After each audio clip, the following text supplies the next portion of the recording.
You do. I don't have. Una, dos, y... Muchísimas gracias de nuevo. Thank you for allowing me to be here with you this afternoon. If you could please present yourselves and let us know where we are today. I'm Ofelia Esparza. We are at our studio, Tonali Studio in East Los Angeles, in Old Town Maravilla, the place where I was born and where I still live. We're part of this community, and I'm here with my daughter, Rosanna. I'm Rosanna Esparza Aarons, I'm Ofelia's daughter. And my mother and I, along with my sister and another colleague, brought this place together, this art space called Tonali Studio, and then a little boutique next door, Colibri Boutique, here in East LA. And we're happy to be here. Thank you very much. Once again, we're here with Señora Ofelia and her daughter Rosanna, who are the famed doñas of altar making along with her family. If you could tell us a little bit of the history before we begin about the importance of altares and ofrendas for Dia de los Muertos. Well, I feel it's very important through this tradition. First of all, you remember you're honoring your ancestors, your loved ones. And I say we honor them not how they died, but how they lived or how they were loved. And that is how I learned about my ancestors. My mother, it was like her mission for us, for me and my sisters to know who her Mama Pola was, who her mother Consuelo was, who her great-grandfather Justo Tinoco, I knew his name. Now, it was like as if I knew Mama Pola, although I never met her, but I knew her intimately through my mother's stories, and it was important for her to talk about her, how she disciplined her, how she taught her how to cook and work. And so this tradition of altares bridges generations, bridges countries, now borders, and even cultures. But most of all, it's a way of knowing your history, knowing who you are, and what a legacy of remembrance that we all have or can have. And to know that you're cherished even after death is quite powerful. Your existence has meaning more than in addition to your life with your family. And could you tell me a little bit about your experience learning about altares and growing up?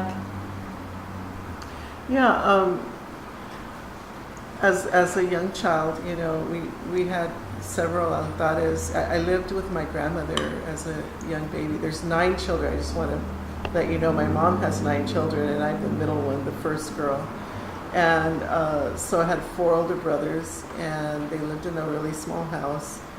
And so when I came along, I ended up living with my grandmother. So that experience of living with her, the altar was really important. They weren't as big and monumental as many of my mom's pieces, but they were very personal, and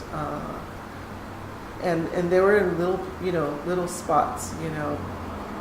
The big ones that were monumental in the house, you had to clear out the whole patio or part of the living room to make a nacimiento, which is an ofrenda, it's an altar. And for Easter, everything would be decorated. So that tradition is, something I remember as a very small child. And so there's always this storytelling that happens. My grandmother was very colorful when she talked about her mother, her brothers, her father, her Mama Pola. So not only in the stories, but when you look at pictures and stuff. So on Day of the Dead, that when my mom talks about bridging generations, it's like you're meeting them. You know about their life, what they, how she rolled a cigarette, or something like that. It's very alive in my own memory and in my experience. although she died long in the 30s, long before I was born. So the altar is a way for the family to stay intact, even though we're not physically together. We're still a family, and we have this communication and connection through stories and photos and our imagination. How beautifully stated. So we have 3 generations, technically, of altar makers, invoking your grandmother, yourself, Yes. Señora, and Rosanna. And you said that there are other family members that have participated in making the altares with you? Yeah, some nieces and nephews have helped with the altar, and I know they probably have a little something in their homes, so it's bringing it along for sure. And how would you say, have you seen in terms of the tradition of altar making here in East Los Angeles evolve over time? Was it something very visible as we see now? How was it for you when you were... Actually, it wasn't. It was, my experience was only at home and at church, but at church it was in my very early days. I was born in 1932. My early years, I remember altares, but for Dia de los Muertos, it wasn't like my mother's description of what she did at home. Now, we didn't have calaveras at all, but always the photographs, always the flowers. My mother grew her own flowers. Many times it was all in white, because that's the flower she grew. And she did have cempasúchil. She called them cempoales. I guess it's a short name for cempasúchil. And but those were the colors, and calla lilies. They were always part of her altars. And so it was a private and personal thing at home. I didn't see any of this outside of the home. But in my experience, my mother, there's lots of cemeteries here in East LA because it was the outskirts at the turn of the century or even onto the 20th century. One of the cemeteries, the Catholic cemeteries, she and my aunts would gather their bags, we'd walk to the cemetery, and I think of the stories of people in small towns in Mexico, how they take all their tiliches and go to the cemetery. And she would take a lunch for all of us, and my cousins and I would play jumping the gravestones, and then they would call us, and then they had a spread of the food there. We would eat it, and the stories of who was buried there. At that time, we didn't have any very close relatives, but they were paisanos or cousins who had come to the U.S. a long time before. But that brought up the stories of their hometown. Her mother, since it was my mother's cousin, not only of who they were, but how they lived and how they celebrated, the songs they sang. So those were my beginning stories for Day of the Dead. They would decorate with whatever few flowers they brought, but the main part for me was listening to the stories. I was fascinated, and then we would eat.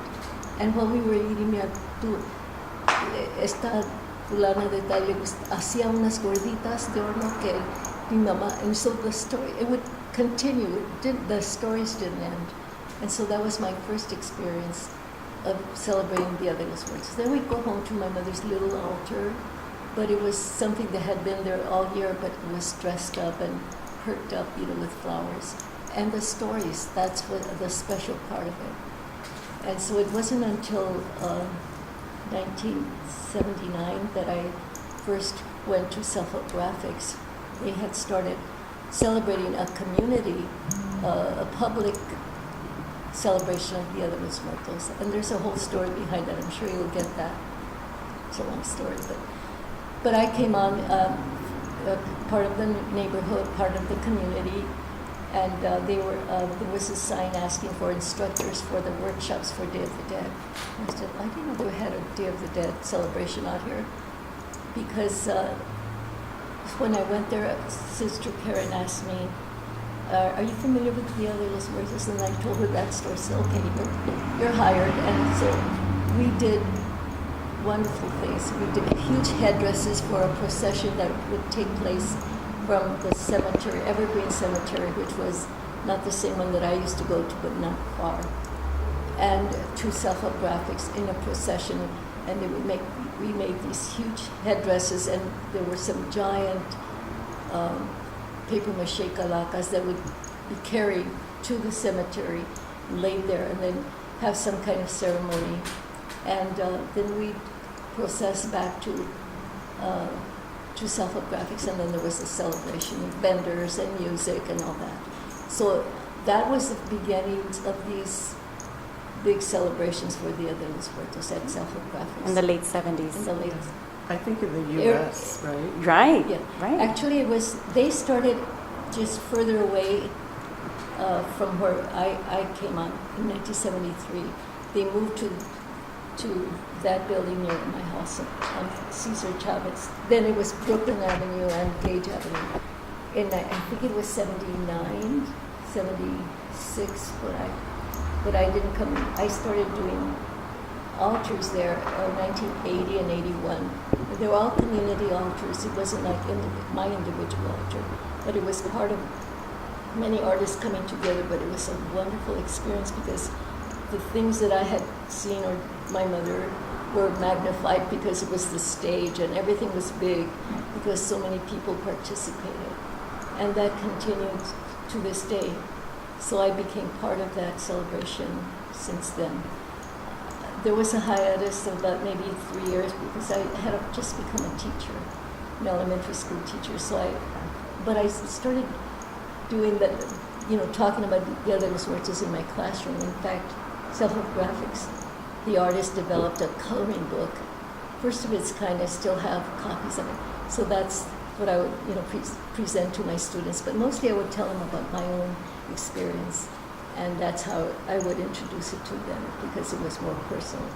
And so I started doing altars in my school, 1970, I guess 78 or 9, and continued till I retired in 1999. And you're still active making... I am more active now than ever because actually it's all tied to self-help graphics. When Sister Karen passed away suddenly in 1997, her celebration was huge. Of course, so many people from all over came to honor her. And I was asked to do an altar, this time on the stage, because they had the reception there at self-help graphics. It turned out to be a monumental altar with so many flowers and artifacts that artists brought, many kinds of artifacts, small paintings, big paintings, and it was such a response of respect and love for her from many sectors that the altar, what started as what I thought was going to be, a normal size, became monumental. But then many of the artists I engaged in, they started, adding things, and I would just direct. By the time it was done, it was beautiful, and I have beautiful photographs of it. I hope I have one here, but it was the beginning of these monumental altars that I started building, because in subsequent years I was asked to do the community altar on the stage. But previous to that, I had been doing altars, like I said, back in 1980, 81, as part of the art exhibits where I would do my own personal altars. And usually I used a piece of furniture because in my vision, it was like doing a home altar, something you would do at home. And so I still incorporate furniture in many of the altars. And that's when my children started to engage in these altars. The young ones would just do flowers because we would make so many tissue paper flowers. I learned all these flower making skills from my mother. She was an artesana who did everything with paper. And so it just came a wonderful, natural thing to make things for the altar, and then it was an art piece. So all these years, It is an art form today, of course, but it's also a cultural thing, a tradition, a spiritual thing. And so I think all this combination is what I love to do. And one of my mother's wishes was that I carry on these traditions, not just for the others, which is the nacimientos and all these other things. And it's come to fruition. My daughter, Rosanna, Elena, Denise has helped quite a bit. Their children making the flowers and sometimes helping us, with placing things. But my son Javier, who does the foundations, who hangs up and who can construct anything that I draw for him. Because in the early days I would say, well, could you move this here? Could you hang this here? He says, can you just draw me a picture? Then I have an idea. So from then on I started doing these schematics. And they became more and more elaborate as I was given bigger spaces. But what I really love is to make community altars such as these, where my children are involved and where the community comes in. Because that's really what the Other Los Muertos is all about. So I love the idea and what we do, and what Self-Graphics started doing many years ago with me, is called Noche de Ofrenda, where you really focus on the altar, its meaning, its significance, its spirituality, and it's about the people who have passed.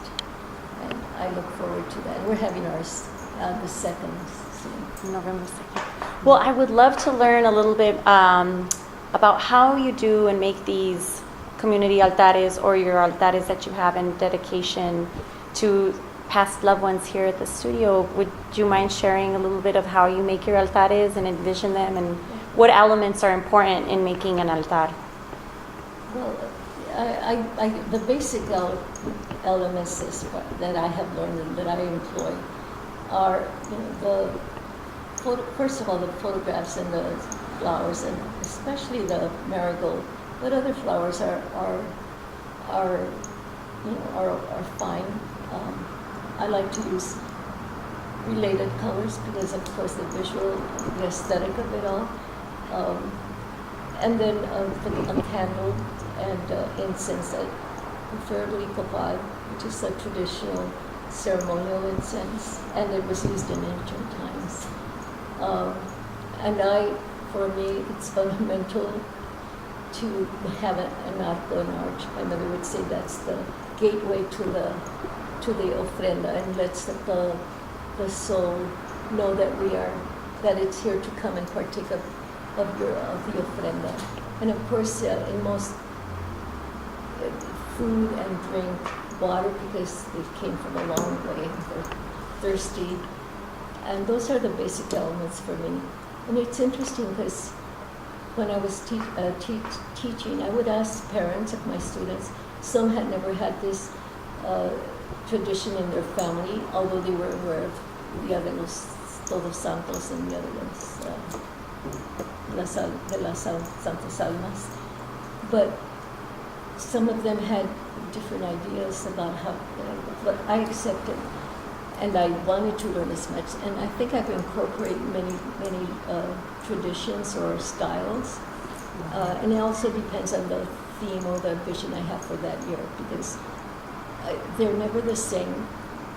And although in this altar here I have used this idea before, I wanted to do it in this space because it was very special when I first did this ofrenda to the women in my family.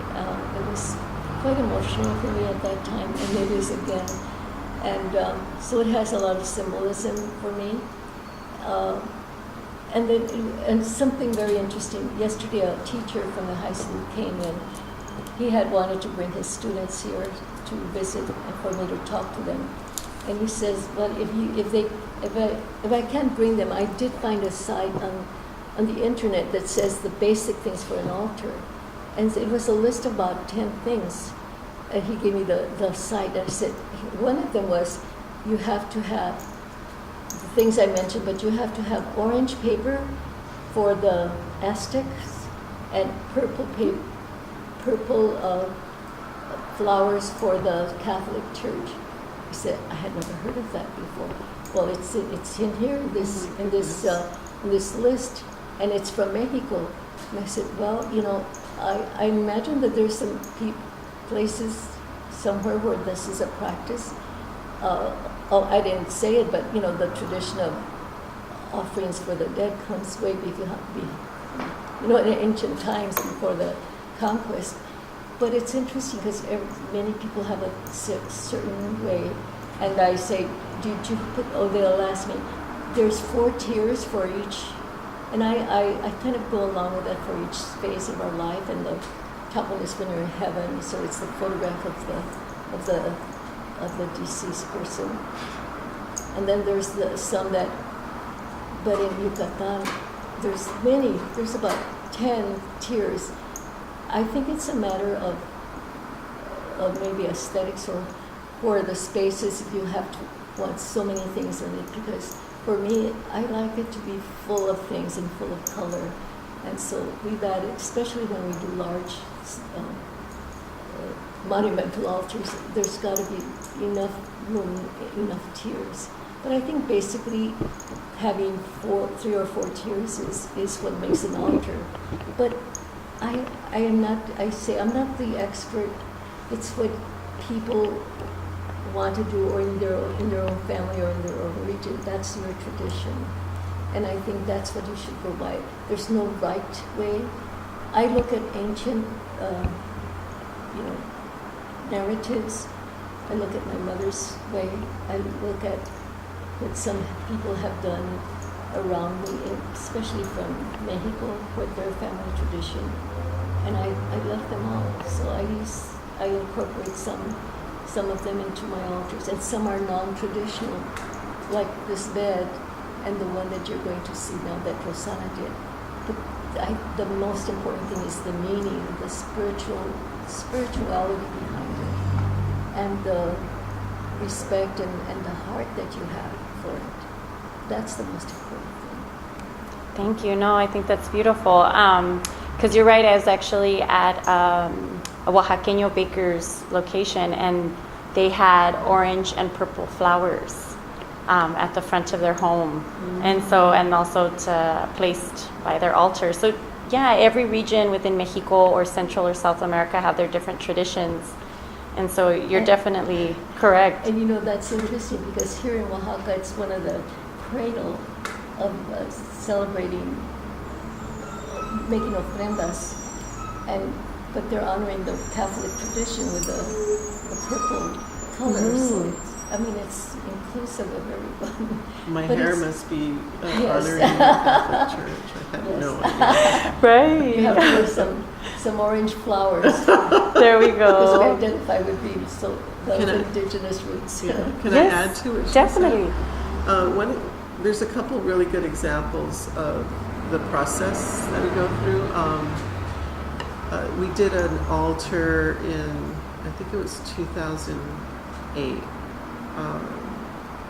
for my grandparents, my Mama Lupe and Papa. And they were travelers. They loved to travel to Mexico as often as they could. And so we wanted to kind of capture that and their travels from Mictlan to home.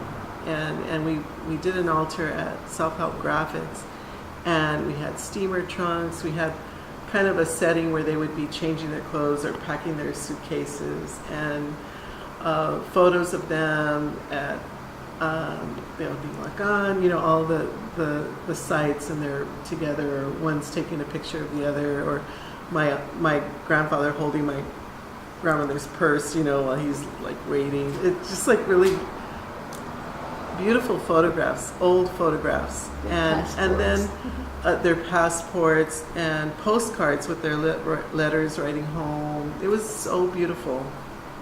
So that's one aspect where you're honoring people that you love, but it's an aspect of their life. You can grab something and just say, oh, my grandmother was such a great cook, I'm going to make a kitchen, or something like that. The other thing that's more conceptual is we did one called Ode to the Old Barrio, which is the block where we live, and Self-Help Graphics is part of that. and all the storefronts, when my mom was growing up, and I got a taste of a lot of it, in the 60s up until the 70s. And so, the building that Self-Help Graphics used to be in was partially a mortuary. There was like prosthetics, there was all kinds of stuff going on in there. And we took photos, or we grabbed photos, as many as we could, of the original spaces, and we made those the highlights of the altar and the building of Self-Help Graphics. It was really cool. And if I can get you photos, I'll get you photos. Definitely. Yeah, really cool. So I think the feel that the intent is to honor and to not forget. So you just start from there. Well, speaking of that, the intent and to honor, would you be willing to show me some of the altares and ofrendas that you have created in honor of several family members or friends? Sure. and mujeres and others that are very important? Thank you. Yes. I'll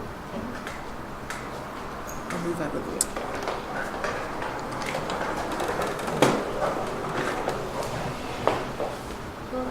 We could start with this one. Actually, it's still in progress because we're having our Noche de Ofrenda on Monday the 2nd. But it's dedicated, I call it Para las Mujeres de mi Alma.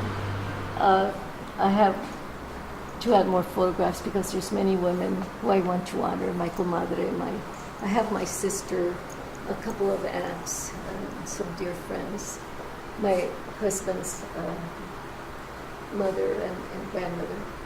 But I love this idea of having the bed. Of course, her arco is the headboard, and a few of the things that were hers, but mostly the photographs and some of her linens are part of this that I have saved.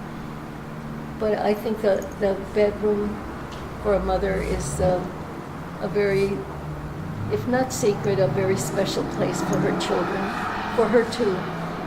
The place where you find succor, comfort, and just closeness. And so I felt that for my mother, I would love to hold her again.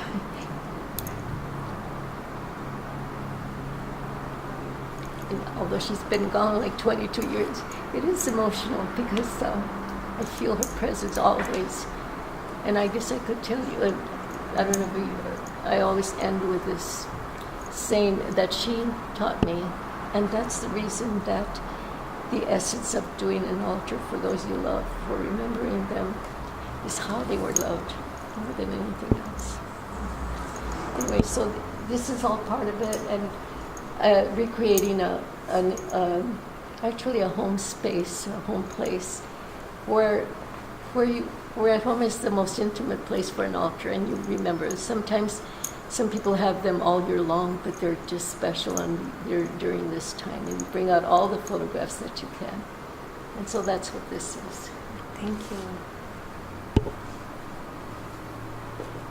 Just a special note, all these vegetables are from a garden that is built, it's actually like a community garden on the property next door where we played, that would belong to my mother. And it was full of nopales and magueyes. She always had to have nopales and magueyes in her yard. You know, she came to this country, but my brother would say, pero se trajo su tierra. So she loved her country and her customs, her traditions, and that's why I've learned them. She taught them to us, and it's become part of my life. And so they were beautiful concepts of nature, of love, of respecting, of